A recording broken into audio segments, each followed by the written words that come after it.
All right, so officially, let's open the day 4 ng ating 5-day Facebook Ads Challenge. All right. Um, kung meron kayong naririnig na background noise, ignore nyo lang kasi marami akong bisita dito. May mga pumunta. At kung sa mga nagtatanong kung bakit maraming bisita, birthday ko po kasi bukas. So, small celebration ngayon. And dahil birthday ko bukas, meron akong surprise sa inyo. Huwag kayong mawawala bukas. Maraming salamat po, Sir Adrian, Miss Lou, Elaine, yan. Maraming salamat. So, yan, bukas, tawag dito, dahil hindi hindi ko nasasabihin kung ano yung edad ko, pero magkakaroon po tayo ng massive discount tomorrow. Okay? So, yung mga gusto mag-upgrade po sa digital scientist or gustong upgrade sa 100 or i-take yung 100 pesos Facebook ad strategy na framework, this is your chance kasi bukas, it's my birthday. So, magbibigay ako ng discount. Okay? Uh, sa discount na yon, doon yung malalaman kung nasa ilan na yung edad ko. Okay? Hindi ko i-broadcast kung ano yung edad ko ngayon, but tomorrow malalaman nyo kung ilan yung percent yung discount. Discount din coach sa face-to-face training. Tingnan natin kasi may venue po kasi yun eh. But yes, kausapin ko si Coach Braille kung pwede. Pero for sure, yung digital scientist na course, senior specialist na course, tsaka yung 100 pesos Facebook ad strategy na course, meron yung discount. And tomorrow, malalaman po ninyo kung magkano yung ilang percent yung discount yung dun sa mga courses na yun. Hindi pa ako nakakapag-decide kung yung face-to-face tsaka yung one-on-one coaching is my discount then, but let's see kung anong pwede nating gawin doon. So yeah, you will be receiving an email and then I'll be sending a notification doon sa GC po natin, sa Telegram GC. Ang anong tawag dito, ang promo is up until August 15. Okay? So meron kayong up until August 15 para mag-decide. Okay, so yan, 7:31 na. Let's officially, sinabi ko na to kanina, nag-official, na tayo, tawag dito, for our day 4.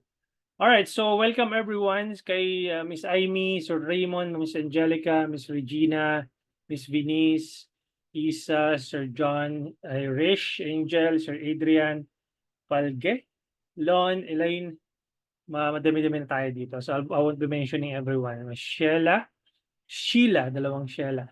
Dio, Just Raisa, Carmela, Lilian. Okay, so ngayon anong pag-uusapan natin tonight? It's basically before tayo mag-proceed doon sa anong tawag dito?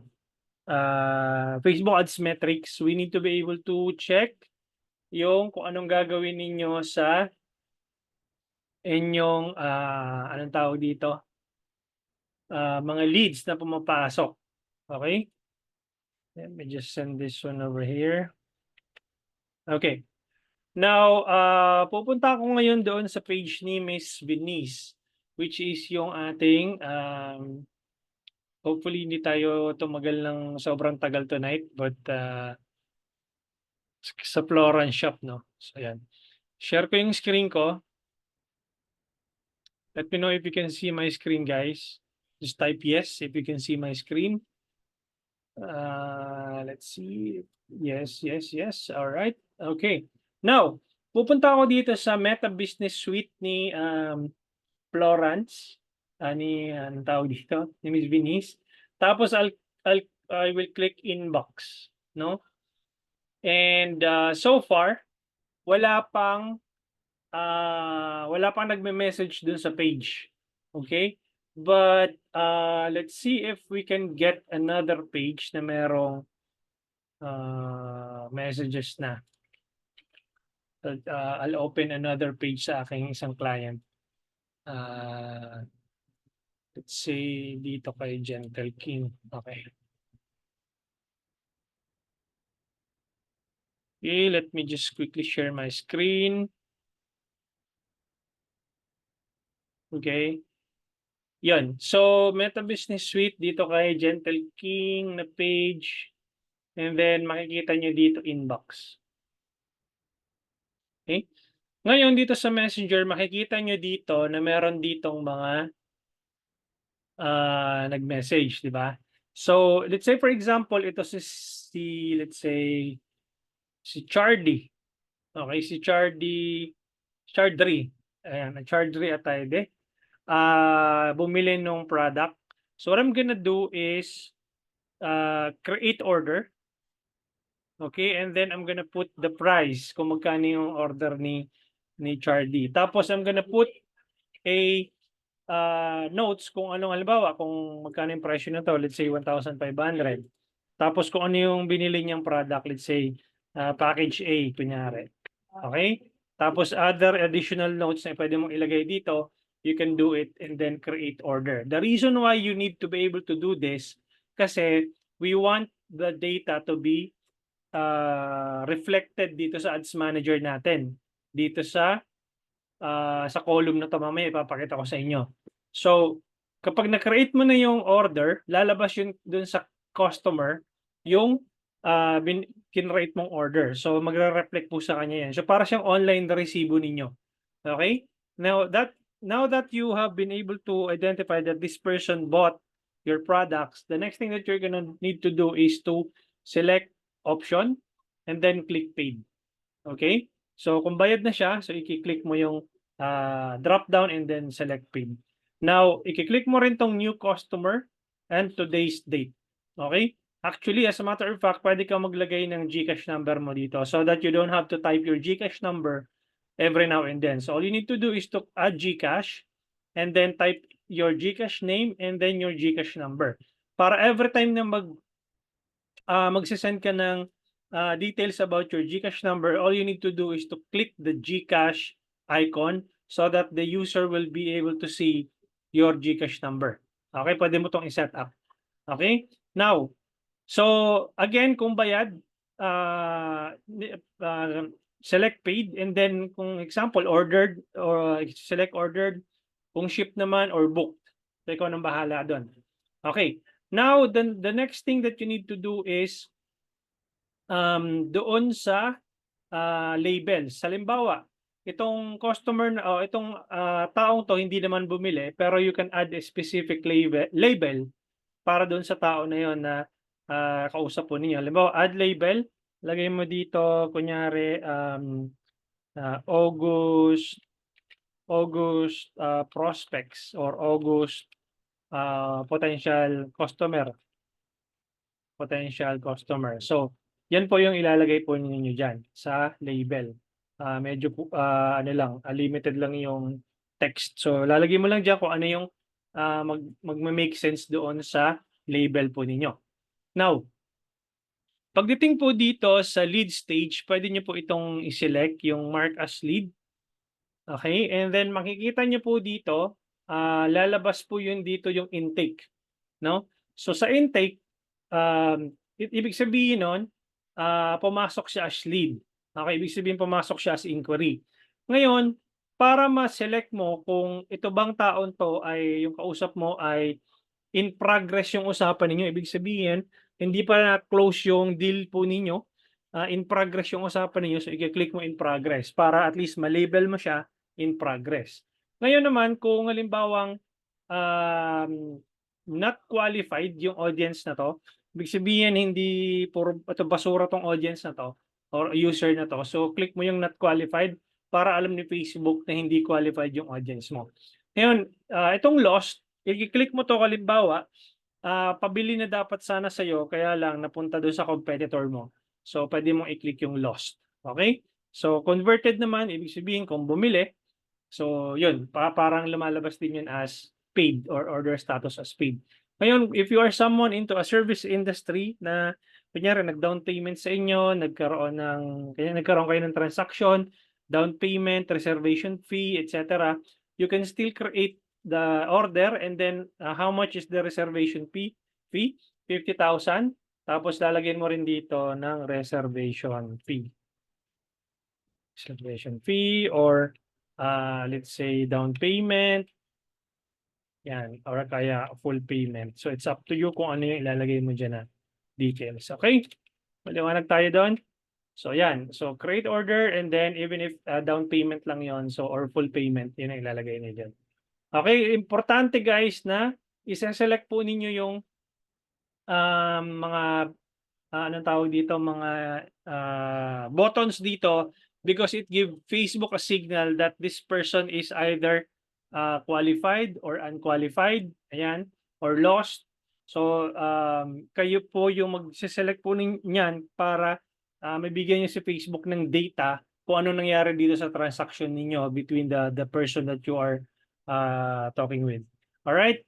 Then you can put some reminders, schedule a reminder. So pwede mong lagyan dito ng kunyari for follow up, tapos select time, kunyari pa-follow up ko to ng August 7, anong oras, kunyari 9 AM. Yan, pwede mong ilagay yan dyan. Okay, 9 AM. Ayan, so save mo lang yan. Okay? So, nandiyan dyan na, binigay na ni Facebook sa inyo lahat ng options na possible nyong i-click para po doon sa inyong target audience. Okay?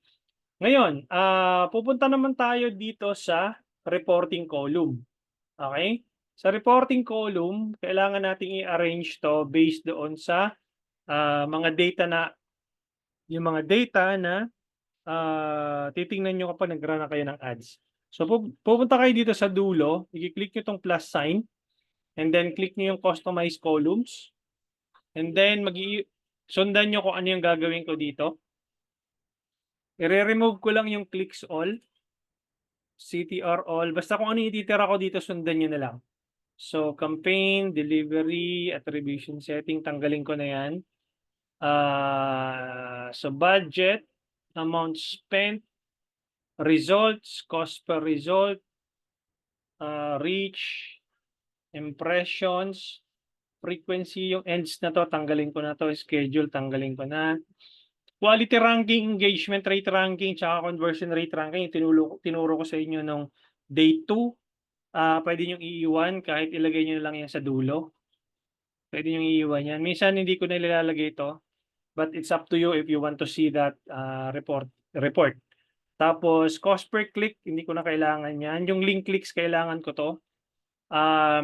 Tatype ko rin dito, landing page views.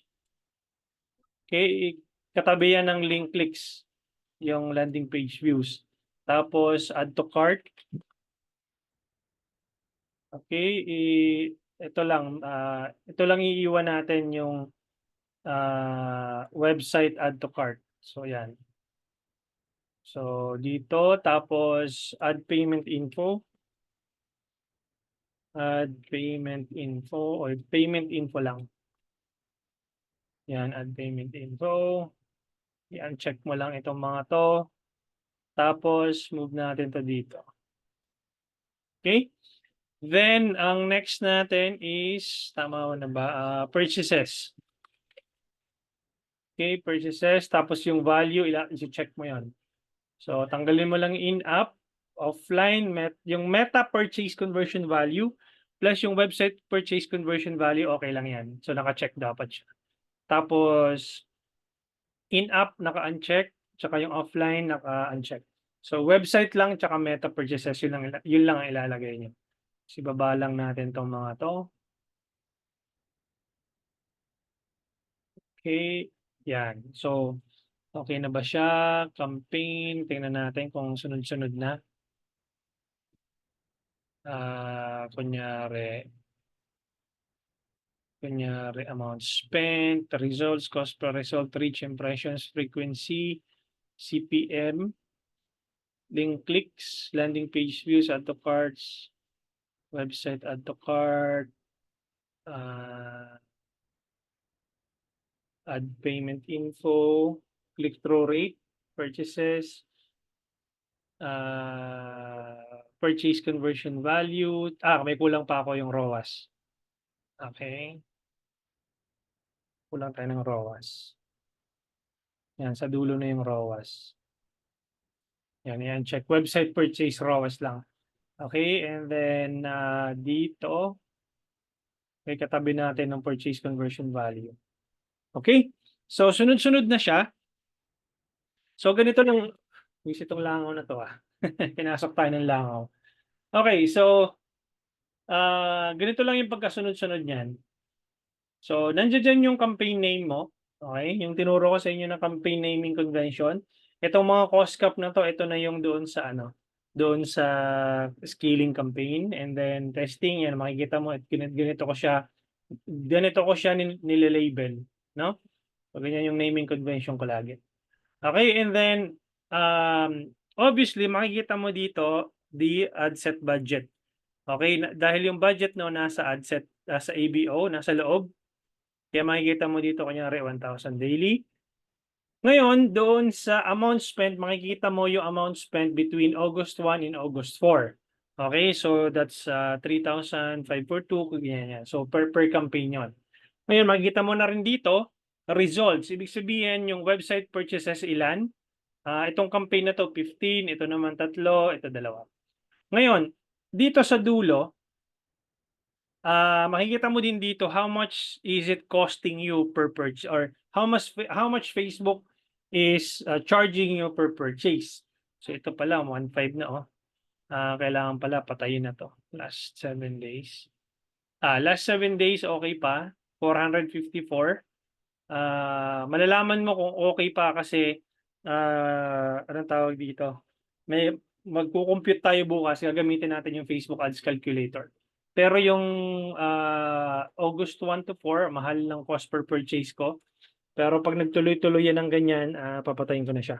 So anyway, so makikita mo yung column na yan, amount spent per campaign. Halimbawa, itong campaign na to have spent 3,542.85.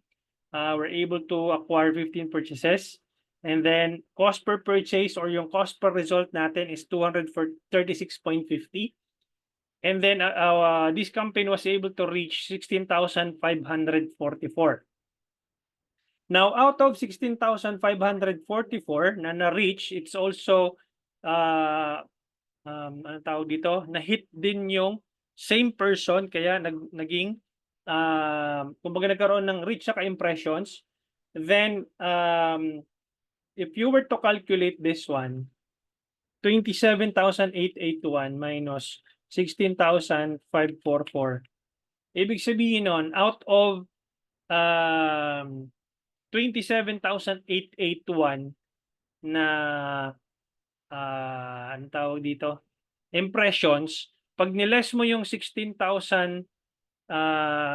reach doon, yung number of people na yon nakita yung ads mo more than once. Okay? So, ibig sabihin, lagi talagang mas mataas yung impressions as compared sa reach. Okay? Dahil it's the same people na nakakita ng ads mo, it just so happen na they've seen your ads more than once. Kaya magkakaroon ka ng ad frequency, ibig sabihin the number of times na nakita nila yung ads mo, that's gonna be 1.69. Ibig sabihin, part of that number, part of 27,881 is nagkaroon ng 2 beses nakita nila or more than pa yung ads mo. Okay? Then Facebook, ito yung unang charge sa ni Facebook, yung cost per 1,000 impressions. In this case, di ba sabi ko ang average cost per 1,000 impressions dito sa Pilipinas, roughly 250 to roughly 350 pesos to 400 pesos. It's a good CPM already if you have 100 pesos or below. Okay? Cost per 1,000 impressions, especially kapag ang niraran mong campaigns ay purchases or leads. Mahal talaga ang CPM nun. Okay? Then, nakikita nyo dito, out of 27,881 impressions, 460 doon ang nag-click ng link na binigay ko sa kanila doon sa ads. Okay? Again, 27,881, at least 460 doon ang nag-click. Kaya ang click-through rate ko is about 1.65%. Actually, dapat nandito yan sa katabi ng link clicks. Teka lang. Yung link clicks, yung CTR, dapat katabi siya ng link clicks. Ayan. So, pag binasa nyo yan, ibig sabihin, out of, ayun nga, ulitin ko, 27,000 impressions, nagkaroon ng 460 link clicks, then I was able to get a percentage, at least 1.65% click-through rate. Ang ideal click-through rate is between 1 to 2% at least. Okay? Pasok ba siya sa metrics? Yes, pasok. Kasi more than 1% yung nag-click doon sa ads ko. Coach, bakit ganun? Sobrang baba naman. Yes, ganun lang talaga. So, ganun lang ang average percentage ng click-through rate based doon sa number of impressions. Ngayon, pag nakakita ka dito ng click-through rate na 5%, 8%, 10%, o sobrang taas ng click-through rate mo, ibig sabihin nun yung ads mo are compelling. Ibig sabihin, you were able to capture your audience, or your ads were able to captivate your audience attention. That's the reason why they click your ad. Okay? Now, dun sa number of link clicks na yon, mapapansin mo dito na 460 yung nag-click, pero 384 lang yung nag-land doon sa landing page mo. If you were to calculate that one, 460 minus 384, ibig sabihin nun, 76 doon ang hindi na nakapag-antay na mag-load yung landing page mo. Okay? Ibig sabihin, ito yung part ng bounce rate mo. 76 katao, out of 460 na nag-click, hindi na nakapag-antay na mag-load yung website mo or yung landing page mo. Okay? Kaya nagkaroon ka na lang ng landing page views na 384. Now, out of 384 na nag-land doon sa website mo, meron doon 26 na nag-add to cart. Okay? Ibig sabihin, nag-try silang mag-checkout. Okay? Dapat dito meron pa palang initiate checkout. Kulang ako. Initiate or checkout initiated. So, lalagay mo yan dito. Tatabi mo lang yan doon sa may add to cart. Ayan. So, checkout initiated. Alright? Meta checkout initiated. Tapos, makikita mo rin dito ads payment info. Ibig sabihin, nag-add to cart sila, tapos syempre naglagay sila ng payment info nila. So out of that number, 21 ang naglagay ng payment information nila. Okay? And then out of 21 na naglagay ng payment information nila, only 15 of those have successfully made a purchase. Okay? So makikita mo yung numbers pababa ng pababa from 27,000 impressions to 460 link clicks to 384 landing page views, 26 na lang yung nag-add to cart, etc., etc., up until na mag-purchase, 15 na lang ang nag-generate mong customers. Kaya mapapansin niyo, sabi ko nga sa inyo nung day 2, 10 million yung audience size mo, hindi naman yung bibili lahat sa'yo. That's why you need to funnel them so that you can be able to retarget people who are only interested about your products or services. Okay? Wag mo nang pagtuunan ng pansin yung mga taong wala namang anong tawag dito, interest doon sa inyong offer mo. So, ang kakausapin mo lang yung mga tao galing sa website mo, which is 460 of those people. Ayan na nag-click, yun lang yung kakausapin mo. Okay? O kaya yung mga nanood ng videos mo lang. Kasi pwede mo i-customize dito, customize columns.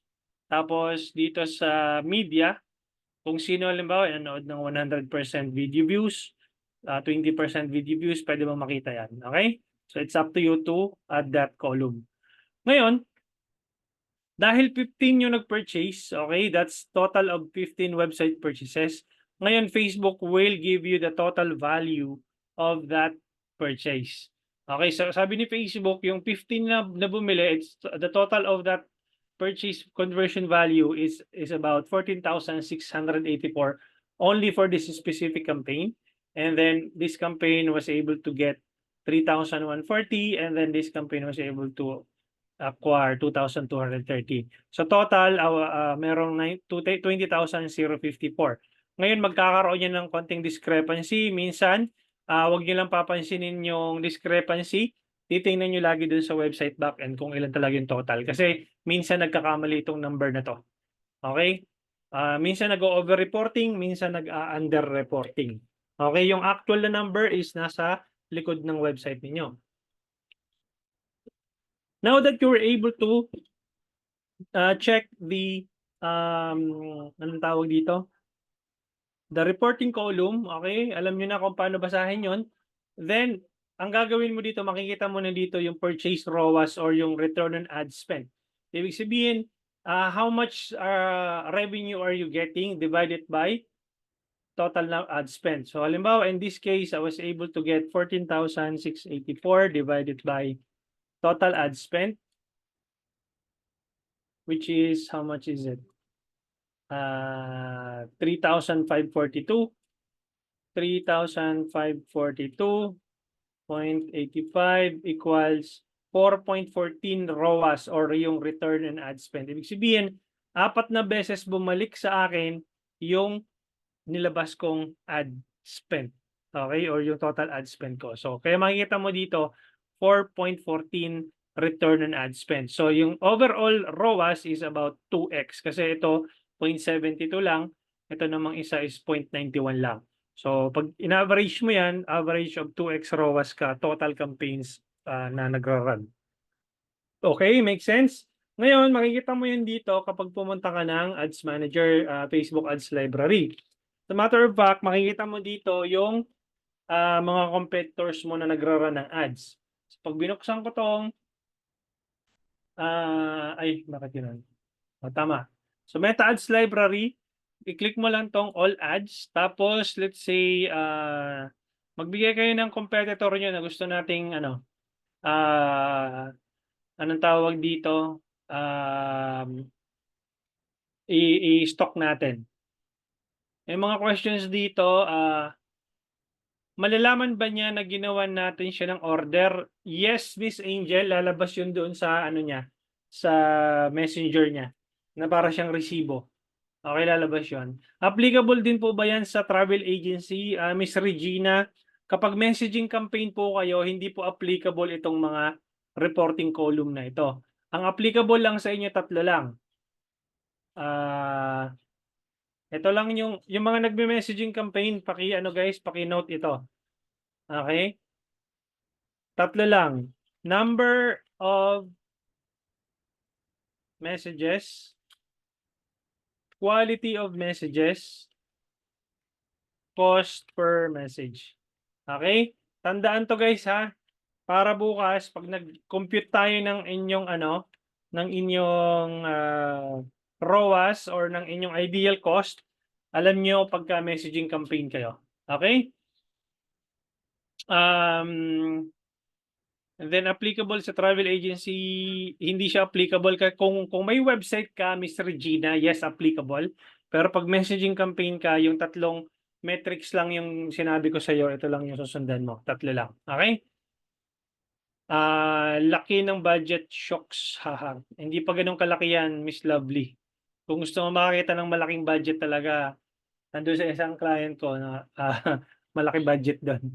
Ito, wala pa to. Okay? Pika-pika. Anong pika-pika? Thanks, Coach. Paano i-retarget yung nag-click ng landing page views? Ano po i-customize for audience? Balikan mo yung day 3, kayong kahapon na ginawa natin. Kung nandito kami, Miss Lovely, nandoon po yung lesson sa day 3. Day 4 na po tayo ngayon. Okay? So, yung engagement, yes. Everyone who engaged with the page, everyone who visited the website, everyone who watched the video. So, engagement kasi rin yung video. Pika-pika, sample ng ads campaign. Yung hanapin natin. Pika-pika. Yan ba yung brand name, Sir Gerald? Yung gusto mong hanapin? I'm not sure kung ano yung tanong mo. So, let's try to see other real estates ad po. Sige, magbigay ka ng competitor mo, kung sino yung competitor mong gusto mo nating tingnan. Pero mas maganda sana may ano, may website. Okay, hanap ako ng isang campaign dito, kunyari Nike siguro. Dapat may website, para common na lang. Yan. Advertiser, ayun, meron siyang ads na nagra-run. So, install now kasi 'to, eh, hanap tayo ng shop now, ito. Kunyari ito, so ibig sabihin 'pag lumabas itong ads na 'to sa newsfeed mo, ibig sabihin nagkaroon na yung report mo ng reach, okey?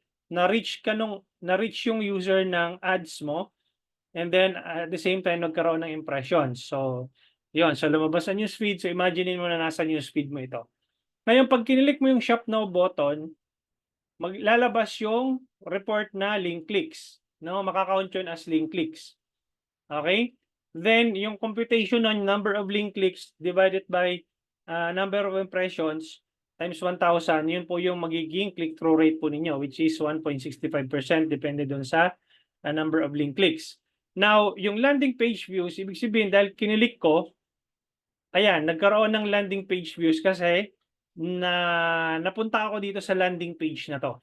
Okey, dun sa, page na 'to, kaya yung column na landing page views, magka-count yun as landing page views. Ngayon, ang behavior ko kung ginawa ko is add to cart or add to bag, pareho lang yun. Add to bag, hanap ako dito ng size, add to bag. Tapos 'pag kinilik ko yung checkout, magfa-fire na yung, website checkouts initiated. Okay, or baliktad yata, nauna yung checkout initiated before yung adds to cart. Okay, checkout initiated muna, tapos adds to cart. Tapos pagdating dito sa ads payment info, nilagay ko na dito auto deliver, and then kapag pinil out ko 'to, itong mga information na 'to, then magfa-fire na yung website ads payment info. Okay, lalabas na yun dito. Okay? Now, nakumpleto ko 'tong ano na 'to ng, information na 'to, tapos nag-continue ako, nag-checkout na talaga ako, then magfa-fire na yung what? Purchases. Number of purchases dito sa reporting column. Tapos kung magkano yung value na nandoon sa website, yun po yung lalabas po dito sa purchase conversion value, okay, na tinatawag. So, alam niyo na kung paano i-divide or paano computein yung return on ad spend.